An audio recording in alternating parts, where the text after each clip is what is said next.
இந்த படத்தை இந்த அளவுக்கு கொண்டு வந்தது காரணம் எங்கள் இயக்குனர் சிம்புதேவன் சார், அவருக்கு நான் நன்றி தெரிவிச்சுக்கிறேன். அப்புறம் தயாரிப்பாளர், அப்புறம் என் கூட நடித்த நடிகர்கள் எல்லாருக்குமே நான் நன்றி தெரிவிச்சுக்கிறேன். அப்புறம் ஊடகங்கள் உங்களுக்கு எல்லாருக்குமே நான் நன்றி தெரிவிச்சுக்கிறேன். ஏன்னா நான் வந்து இவர் சொன்னார், இவர் பேச ஆரம்பிச்சிடலாமான்னு. முந்தா நாள் வந்து நான் என்ன பண்ணேன், குற்றாலத்தில் ஷூட்டிங்லேருந்து 10 மணி நேரம் காரில் ட்ராவல் பண்ணி போய் தான் நம்ம ப்ரொமோஷன் அந்த காலேஜில் வந்து ப்ரொமோஷன் பண்ணுறேன். சரிங்களா? எல்லா கம்பெனிலும் எல்லாருமே எல்லா டைமும் அட்ஜஸ்ட்மெண்ட் பண்ண மாட்டாங்க. சரிங்களா? என்னோடய சுச்சுவேஷனில் அங்கே அதுமாதிரி மாட்டிட்டேன். ஏன்னா அந்த ஹீரோனிக்கு வேறு கல்யாணம் ஆக போகுது இன்னும் 2-3 நாளில். அதனால் அவங்க பேக் பண்ணி சீக்கிரம் போகணுன்னு சொல்லிட்டாங்க. நான் அதனால தான் திரும்ப அவங்களுக்கு முடித்து அனுப்பிச்சிட்டு நான் திரும்ப நாங்கள் ஷூட்டிங் போனோம். அதனால் நீங்கள் எல்லோரும் யாரும் என்னை தப்பாக நினைக்க வேண்டாம். எப்போவுமே உங்கள் சப்போர்ட் எனக்கு வேணும். ரொம்ப ரொம்ப நன்றி. ஜிப்ரான் சார் வாங்க சார், மியூசிக் டைரக்டர், மதுமிதா எல்லோரும் வாங்க. ரொம்ப ஹார்ட் ஒர்க் பண்ண படம் இது. நீங்கள் தான் எடுத்துன்னு போய் தேட்டரில் இது பெரிய அளவில் கொண்டு போய் வெற்றியடை செய்யணும். ரொம்ப ரொம்ப நன்றிங்க. எல்லோரும் ரொம்ப நன்றி. மன்னிச்சிருங்க, இதை லேட்டாக இருந்தால் ரொம்ப சாரிங்க. தேங்க்யூ.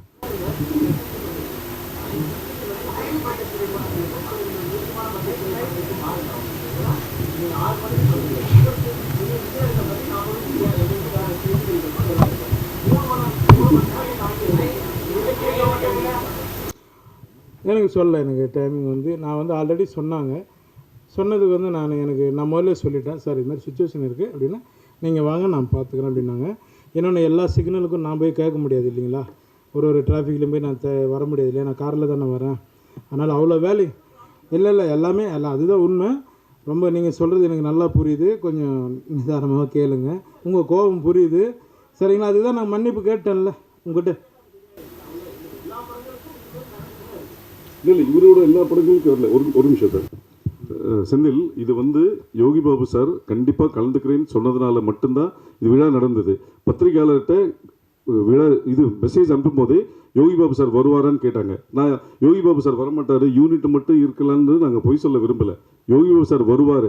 6 to 9 time. இப்போ உங்களுக்கே தெரியும், இன்றைக்கி பல நிகழ்வுகள் சொல்லி 2.5 மணி நேரம் 3 மணி நேரம் தள்ளி நடிச்சிருக்கும் போது நீங்கள் எப்போவுமே எங்களுக்கு சப்போர்ட் பண்ணியிருக்கும் போது இது தவிர்க்க முடியாத சூழ்நிலை. அதனால தான் லேட் ஆகி, தவிர யாருக்கும் எந்த இன்டென்ஷன் எதுவுமே கிடையாது. நீங்கள் பெரிய இப்போ நீங்கள் சொன்னீங்க இது சின்ன பட்ஜெட் படம், பெரிய பட்ஜெட் படங்களுக்கு இதே மாதிரி பெரிய பட்ஜெட் படங்கள் சமீபத்தில் நடந்த எல்லாத்துக்குமே நீங்கள் எப்படி அட்ஜஸ்ட் பண்ணி சப்போர்ட் பண்ணீங்களோ அது மாதிரி இதுவும் மன்னிச்சிருங்கன்னு அவர் சொல்லிட்டார். அதனால் தயவு செஞ்சு சப்போர்ட் பண்ணுங்கள், அவ்வளோதான். மற்றபடி இது தாமதத்தை நியாயப்படுத்தவில்லை. தாமதம் ஆகிவிட்டது. ஃபஸ்ட்டு நாங்கள் யூனிட் வச்சு மட்டுமே பண்ணலான்னு சொல்லும்போது யோகி பாபு சார் சொன்னார், இல்லை சார் உங்கள் டைம் என்னென்ன சார் 6 to 9 6 to 9 வர முடியாது, நீங்கள் ப்ரெஸ்ஸில் ரிக்வஸ்ட் பண்ணுங்கள், அவங்க இருக்கிறாங்கன்னு சொல்லுங்கள், நான் வந்து அவங்க சாப்பிட்ட முடியறதுக்குள்ளே வந்து ஒரு ஹலோ சொல்லிட்டு போகிறேன்னு சொன்னார். அது சொல்கிறதுனால வந்துடுறேன்னு சொன்னார், வந்தார்.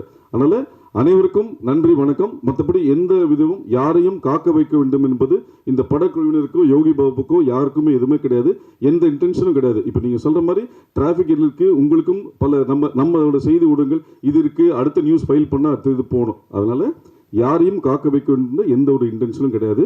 எங்களுக்காக வெயிட் பண்ணியிருந்த அனைவருக்கும் நன்றி.